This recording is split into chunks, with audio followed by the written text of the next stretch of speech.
Our scenario takes place at Angel Mounds boat ramp, where the current near shore is similar to what we could see during a flash flood. Tri-State Towing and Recovery has provided a car which has been drained of all its fluids and has had the battery removed. We've placed a camera inside the car. With a push, our simulation of driving through floodwaters has now begun. Rescue crews arrive on scene and assess the situation. It's determined divers will be needed. Diving is the single most dangerous thing we do. It's more dangerous than running into a burning building and trying to put the fire out.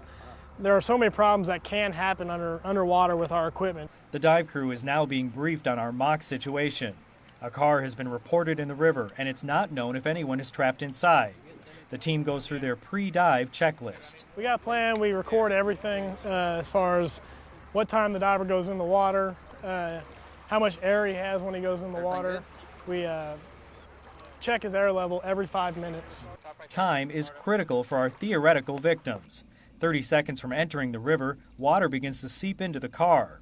Less than 2.5 minutes later, water is above the front seats and almost covering the outside of the windows. The pressure would make it nearly impossible to escape if someone was inside. Only 20 seconds later, the car is submerged, and 7 seconds after that, total darkness. In less than 3.5 minutes, the car has vanished. Now, our car in this simulation is fully submerged at this point, but we do have it tethered to a tow truck, so it's not going to float away. But of course, that would not be the same situation if this were a real emergency. Divers do not know what to expect at this point, so that's why they do these trainings. They've got checklists. It's a very dangerous situation, so something that they need to take very seriously, and that's what we're going to see unfold tonight. Stop right there. The Knight Township Fire Department practices water rescues twice a month on various waterways, including rivers, lakes, and even swimming pools. In tonight's scenario, a boat is dispatched with sonar equipment to try and locate the car. If it's a solid black, it shows density. If it's a solid black boomerang with like white underneath it, that shows something dense on top with air underneath it. This right here is a car.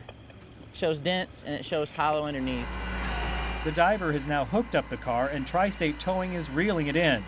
Of course, there were no victims in this simulation, but the team knows the odds wouldn't have been good for anyone inside the car if it were real. Chad Seawich, 14 News.